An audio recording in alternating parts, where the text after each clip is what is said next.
Assalamualaikum students, how are you? I hope you are all fine. I am your physics teacher Miss Maila. जैसा कि आप लोगों ने पहले लेक्चर्स में देखा, हम लोगों ने उसमें पेपर्स को डिस्कस किया था, अपने मॉडल पेपर को। पहली वीडियो में हमने प्रैक्टिकल्स को दिया था, दूसरी वीडियो में हमने अपने थ्योरी पोर्शन को डिस्कस किया था।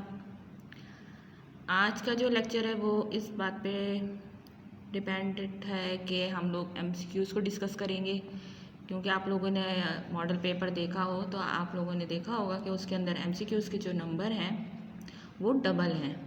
मींस आपके पास अगर 22 एमसीक्यूज़ हैं तो उसकी मार्किंग 44 की है, यानी कि बहुत बड़ा जो पार्ट है हमारा नंबर्स का वो एमसीक्यूज़ में। तो इसलिए मैं एमसीक्यूज़ को आपको रिवाइज़ करवा रही हूँ। जो इम्पॉर्टेंट टॉप चैप्टर्स हैं हमारे, जिनको थोड़ा थॉरली और डिफ़ाइन किया जा सकता है एमसीक्यूज़ में, जिसमें आपका थ्योरी और एमसीक्यूज़ दोनों पोर्शन कंप्लीट हो सकते हैं, उसको हम डिस्कस करेंगे। जिसमें आपका चैप्टर नंबर 14 शामिल है, refraction of light and optical instrument. ठीक है, इसके अंदर हम लोगों ने रिफ्रैक्शन पे बात करी थी और ऑप्टिकल इंस्ट्रूमेंट हमने डिस्क्राइब करे थे। तो एमसीक्यूज़ के साथ साथ ये थोड़ा आपका थ्योरी पोर्शन भी इसमें कवर अप हो जाता है कि अगर कोई आपको डेफिनेशन या कोई पॉइंट अटक रहा हो जो समझ में ना आ रहा हो तो आप इससे क्लियर कर सकते हैं। दूसरी बात ये कि एमसीक्यूज़ करते हुए थॉरली आप चेक करेंगे कि हमारे पास ऑप्शन क्या है, क्योंकि ऑप्शन देखते हुए कभी बाज़ वक्त ऐसा होता है कि आपको दो ऑप्शन एक जैसे लग रहे होते हैं, तो आप अपना जो एमसीक्यूज़ है उसको आप थॉरली पढ़ेंगे कि वो आपसे पूछ क्या रहे हैं। ठीक है, जैसे इस चैप्टर की बात करते हैं तो रिफ्रैक्शन और रिफ्रैक्शन में फ़र्क रखिएगा। ठीक है, पढ़ते हुए कि रिफ्रैक्शन में आपके पास क्या बात पूछी जा रही है और रिफ्लेक्शन के लिए आपके पास क्या बात पूछी जा रही है। अगर आपको कोई फार्मूला अप्लाई करना है एमसीक्यूज़ में तो आप पहले साइड में उसका रफ वर्क करेंगे, रफ वर्क करने के बाद आप उसके आंसर को टिक करेंगे। ठीक है, क्योंकि बाद दफ़ा आंसर सिर्फ पॉइंट का फ़र्क होता है। जैसे 2.4 अगर किसी का आंसर है और आपके पास 24 भी दे रखा है और 2.4 भी दे रखा है, तो आप उसमें सही तरीके से क्लियरिफाई करेंगे कि 2.4 को करना है या 24 को। ठीक है, तो इस चीज़ का बहुत ध्यान रखिएगा, पॉइंट्स का ध्यान रखिएगा, पावर्स का ध्यान रखिएगा कि पावर्स क्या दे रखी हैं, मल्टीप्लायर में आपके पास सिंबल्स दे रखे हैं या डिवाइड में है। तो इस चीज़ का बहुत ख्याल रखिएगा एमसीक्यूज़ करते हुए। ठीक है, सिर्फ नंबर को या वैल्यूज़ को देख के मत करिएगा, उसके यूनिट को भी आप देखेंगे। ठीक है, यूनिट विद सिंबल, अगर यूनिट के ऊपर आंसर है तो आप उसको यूनिट को थॉरली चेक करेंगे, और अगर सिंबल्स पे बात आ रही है तो सिंबल्स को आप देखेंगे। ठीक है, सिर्फ वैल्यूज़ पे आप आंसर को टिक नहीं करेंगे ना। अब हम स्टार्ट करते हैं अपने एमसीक्यूज़ चैप्टर नंबर 14 के। So now chapter number 14, refraction of light and optical instrument. Number 1 is the refractive index of water is A 1.5, B 1.6, C 1.3 and D 1.4. So correct answer is 1.3. Number 2, a ray which strike the glass is called incident ray, B refracted ray, C normal ray or D refracted ray. The answer is incident ray. Number 3, the reciprocal of focal length of a lens, A focus, B aperture, C power of lens and D principal axis. The correct answer is power of lens. Now number 4, a long-sighted person cannot see clearly. A distance object, B nearer object, C both distance and near object, या D none of these. So the answer is nearer object. Number 5, the unit of power of lens is A watt, B joule, C Newton and D diopter. The correct answer is diopter. Number 6, if the focal length of the lens is 1 meter, then its power will be A 1 diopter, B 2 diopter, C half diopter या D none of them. So the correct answer is 1 diopter. Now number 7. A lens which is thick from the middle and thin from the edges is called A concave lens, B plano-convex, C convex lens and D none of these. Now number 8. Snell's law is N is equals to P over Q, that is small p and small q. Now B, N is equals to I over R, N is equals to sin R divided by sin I, D sin I divided by sin R. So the correct answer is C, nu is equals to sin R divided by sin I. Number 9. A simple converging lens is used in A magnifying glass, B a camera, C a telescope and D a microscope. So the correct answer is A magnifying glass. Now number 10. A concave lens is used as A magnifying glass, B a camera, C the objective lens in telescope, D spatulas for short-sightedness. So the correct answer is D, spatulas for short-sightedness. Number 11. The refractive index of diamond is A 1.42, B 1.55, C 2.42, D 2.55. So the correct answer is 2.42. Now number 12. The refractive index of air is A1, B 1.50, C 1.55 and D 2.42. The correct answer is 1. 13. The refractive index of ruby is A 1.42, B 1.54, C 2.42 and D 2.52. The correct answer is 1.54. Number 14. Where light from the air enters water, it bends towards the normal due to A reflection, B refraction, C the total internal reflection and D none of these. So the correct answer is refraction. Number 15. The refractive index of a medium depends upon the angle of incidence, B nature of the medium, C normal ray and D none of these. The correct answer is nature of the medium. Now number 16. If sin of I और angle of i यानी कि angle of incidence, आपको angle of incidence दे रखा है, angle i is equals to 45 degree, n is equals to 2.42 which is called a refractive index n. Then angle of refraction r is a 14 degree, b 15 degree, c 17 degree and d 16. So the correct answer is 17. जो आपके पास ये MCQs given है, इसको आप पहले side में rough column पे sort out करेंगे. जो हमारे पास जो फॉर्मूला हमारे पास refractive index sign n is equals to sine of angle i divided by sine of angle r, उसके ऊपर आप रखेंगे.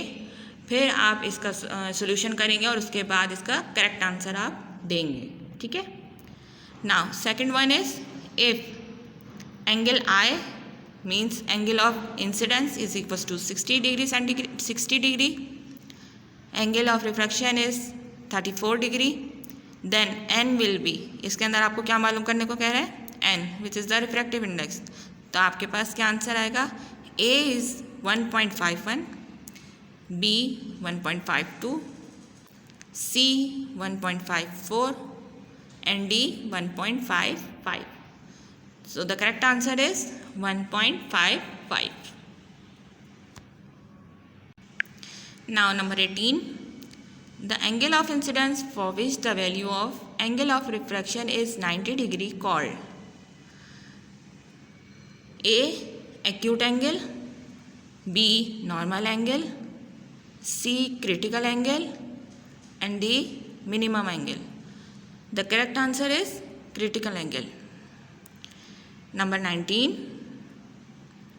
Number of prism used in a periscope is A1, B2, C3 and D5. The correct answer is 2. आपके पास जो prism है periscope में कितने prism use होते हैं, ठीक है, ये कंस्ट्रक्शन पे आप देख लेंगे, ठीक है, बुक के अंदर जो कंस्ट्रक्शन है पेरिस्कोप की, तो उसके अंदर आप ये देख सकते हैं कि उसके अंदर कितने यूज़ होते हैं पेरिस्कोप में, टू प्रिज्म उसके अंदर यूज़ होते हैं. Number 20. The totally reflection prism has one of its angle equal to A 30 degree, B 40 degree, C 60 degree and D 90 degree. The correct answer is 90 degree. Number 21. The circular diameter of a lens is called. The circular diameter of a lens is called A focus, B focal length, C aperture, D pole. The correct answer is aperture. Number 22. A refracting telescope consists of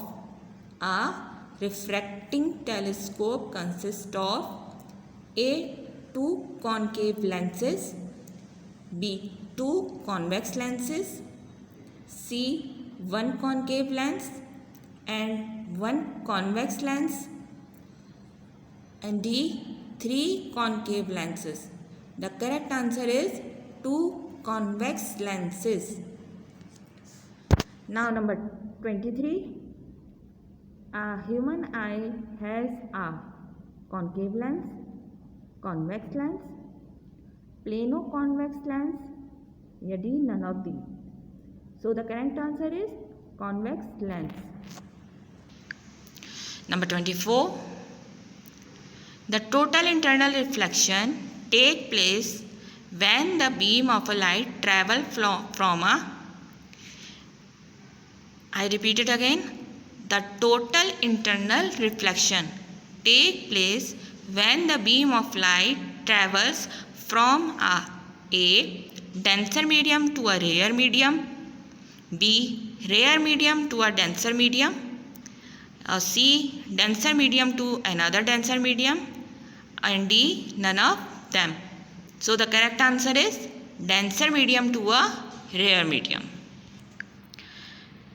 Now 25. The magnification M of a magnifying glass is A D over F, B F over D, C 1 plus D over F and D 1 plus F over D. So the correct answer is 1 plus D over F. Option number C. Number 26. Presbyopia is a kind of A periscope, B telescope, C long-sightedness and D short-sightedness. So the correct answer is long-sightedness. Number 27. A nerve tissue sensitive to light is. ये आई की construction के ऊपर बात हो रही है. जब आप आई की कंस्ट्रक्शन देखेंगे तो उसके अंदर आप नर्वस टिश्यूज़ को डिस्कस करते हैं, तो वो सेंसिटिव होते हैं लाइट के लिए. किस वजह से, ये देखते हैं हम. अच्छा, इसमें जितने भी ऑप्शन हैं ये सारे आपके उसके अंदर डिफ़ाइन किए हुए हैं कि आपके पास कॉर्निया क्या है, सेलुलाइट क्या है, रेटिना क्या है. ठीक है, ये उसके अंदर आप लोगों को सारे वर्ड्स मिलेंगे। इसके बारे में हम डिस्कस कर चुके हैं अपनी क्लास में। सारी कंस्ट्रक्शन के बारे में इन डिटेल आपके पास बुक में मौजूद है। तो I repeated this MCQs again. 27 A nerve tissue sensitive to a light is A. cornea, B. cerutic, C. retina, and D. none of them. So the correct answer is retina. Number 28. In a concave lens, for all position of the object, the image is always A. virtual, small and erect, B. virtual, longer and erect, C. real, small and erect, and last D. real, larger and erect. So the correct answer is virtual, smaller and erect. Now अब जो MCQs मैं आपसे discuss कर रही हूँ वो आपके chapter number 13 का है।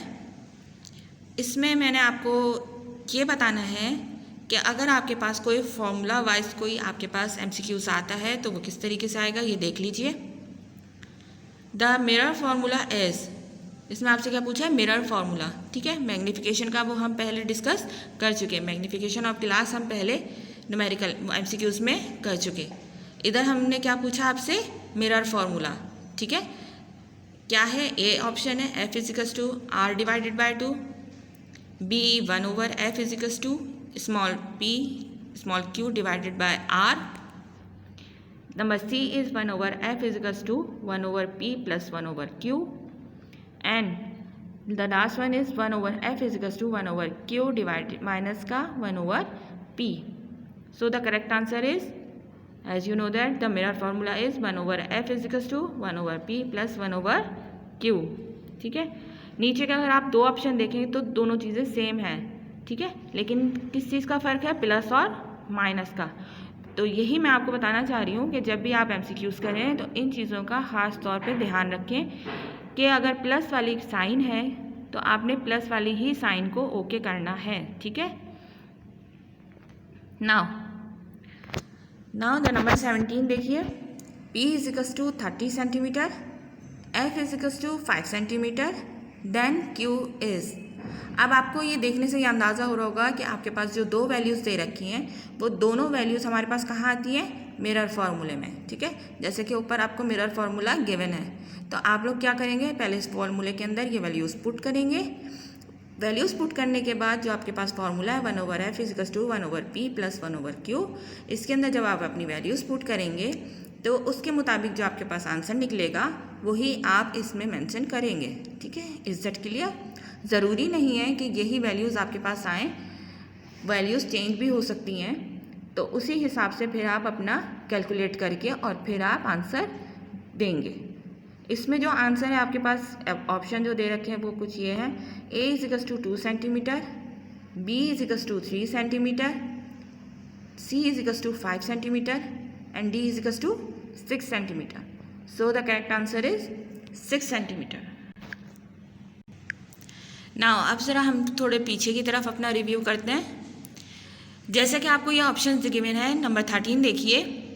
The mass of earth is, a option दे रखा है आपको 5.38 × 10⁻⁶ kg, बी ऑप्शन है 6.38 × 10⁻⁶ kg, सी ऑप्शन है 6 × 10⁻24 kg, एंड डी = 7 × 10⁻24 kg। ए और बी में देखिए सिर्फ 5 और 6 का फ़र्क है, बाकी पावर सेम है। ठीक है, जबकि इसका राइट ऑप्शन है 6 × 10⁻24 kg। ठीक है, इसमें आप लोग पावर्स का ध्यान रखेंगे कि पावर्स आपके पास सही मेंशन हुई भी हो। अगर कहीं पावर अगर जैसे प्लस का और माइनस का फ़र्क है तो वो भी फ़र्क काउंट किया जाता है। ठीक है, MCQs में। और ध्यान से करिएगा ये वाले MCQs कि इसमें वैल्यूज़ आपको सही प्रॉपर तरीके से पता हो और आप सही तौर से इसको टिक आउट करें। ठीक है, नीचे वाले ऑप्शन में आपके पास पूछा गया है the radius of the earth is 5.38 × 10⁻⁶ metre, 6.38 into 10 power 6 meter. C is equals to 7.83 into 10 power 6 meter, and D is equals to 8.38 into 10 power 8 meter. So the correct is 6.38 into 10 power 6 meter. Clear? Now students, इस lecture में हम लोगों ने chapter number 14 के MCQs को discuss किया है.